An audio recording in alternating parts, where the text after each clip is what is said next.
Oi, gente, eu sou a Camila. Eu vou explicar para vocês hoje um assunto muito importante, que é a independência dos Estados Unidos ou independência das 13 colônias. Para quem vai fazer vestibular, Enem, prova específica ou prova da escola mesmo, é muito importante que vocês saibam disso. Então, vamos lá. Sobre a América Inglesa, a Inglaterra não tinha a mesma relação com a sua colônia que Portugal tinha com o Brasil, por exemplo. Por quê? No caso de Portugal com o Brasil, eles dependiam muito, Portugal dependia muito da economia dos Estados Unidos, dependia muito. Já a Inglaterra, ela não precisava tanto da economia dos Estados Unidos. Por quê? Por conta dela já ser uma grande potência, dela já ser bem estruturada economicamente. Então, ela não precisava tanto, o que gerou uma certa autonomia para os Estados Unidos. Então, vamos pensar agora nos fatores para a guerra, para a independência. A Inglaterra entrou na guerra contra a França, na Guerra dos 7 Anos. E a Inglaterra ela saiu quebradíssima da guerra, ela venceu a guerra, porém, toda guerra gera prejuízo. Então a Inglaterra saiu bem quebrada economicamente e precisava se restabelecer. Então o que eles fizeram? Eles criaram alguns impostos, umas leis para a colônia.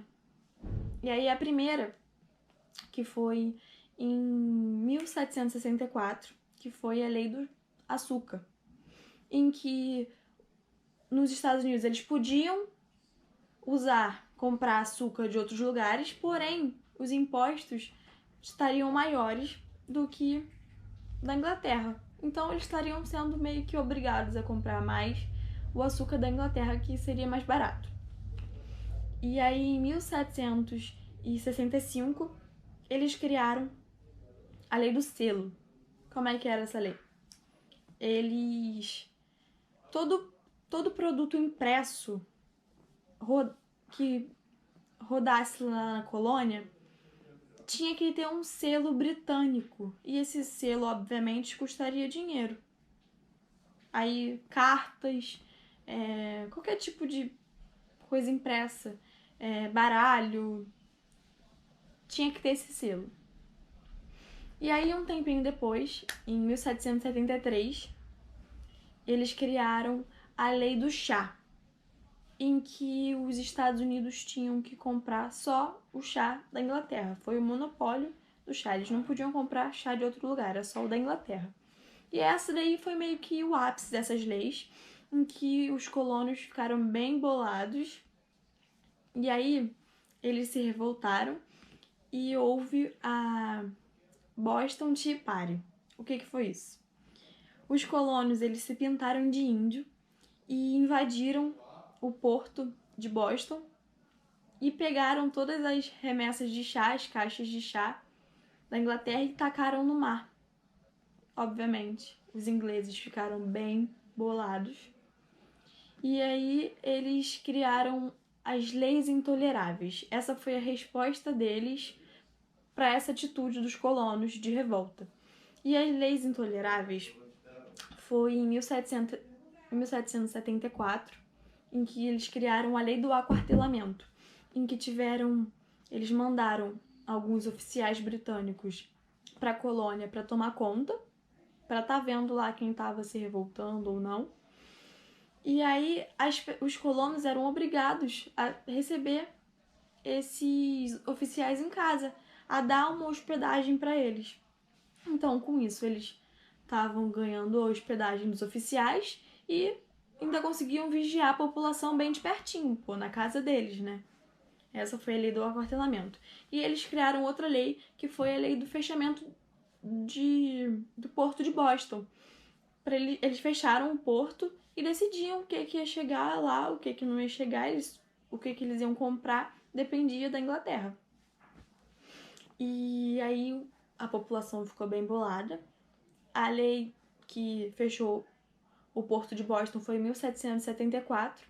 E aí, em 1700 mesmo, os colonos criaram o primeiro congresso da Filadélfia, em que foi para discutir, né, essa insatisfação que eles estavam tendo. E aí eles... Só que não foi uma discussão separatista. Eles não estavam com o intuito de se separar realmente, de virar um país, né? De se separar da metrópole. Eles não estavam com esse intuito e acabou que não gerou em nada esse primeiro congresso. Então eles criaram o segundo congresso, que foi em 1775. E aí, nesse segundo congresso, eles já estavam com os ideais iluministas já no ápice, eles estavam mais com essa influência, e aí eles estavam com a ideia de separar, com a ideia separatista. E aí a gente tem que pensar em 3 nomes importantes. Primeiro, George Washington, ele que comandou as tropas estadunidenses. Ele ficou bem famoso por isso, porque as tropas britânicas, obviamente, tinham uma tecnologia mais avançada, eram mais experientes, e mesmo assim, George Washington conseguiu comandar as suas tropas e fez com que em muitas batalhas eles vencessem e eles ficaram bem fortes com ele. Então, esse é o primeiro nome, sem contar que George Washington se torna o primeiro presidente. O segundo nome é o Thomas Jefferson, ele que declarou por escrito a independência dos Estados Unidos em 1776. Ele deixou declarado. Porém, a Inglaterra não aceitou. Então, eles continuaram batalhando, continuaram guerreando até depois, mesmo após eles declararem a independência deles. E o terceiro nome é o Benjamin Franklin. Ele ficava na Inglaterra e representava os Estados Unidos lá. E ele que trouxe para a colônia os ideais iluministas, os ideais de revolta. Ele que trouxe esses pensamentos todos. Então a gente tem esses 3 nomes importantes: George Washington, Thomas Jefferson e Benjamin Franklin. E aí o que é importante vocês saberem é que a Inglaterra, como eu falei, eles não aceitaram perder sua colônia. Então eles continuaram guerreando, mesmo após a independência de 1776, e aí só em 1783 que a Inglaterra cria o Tratado de Paris, aceitando que não tem mais a sua colônia, que os Estados Unidos é independente. Aí o Tratado de Paris é isso. E, gente, uma coisa muito importante para vocês saberem é que muita gente se confunde achando que a Revolução Francesa influenciou tudo, mas nesse caso vocês precisam saber que foi a independência dos Estados Unidos que influenciou a Revolução Francesa um pouco lá na frente. Então, guardem isso, não se esqueçam disso, que é um detalhe importante. E é isso, galera, eu espero ter ajudado vocês aí de coração, tá? Qualquer coisa aí, comenta se vocês estão gostando ou não, algumas ideias. Enfim, a gente troca uma ideia aí.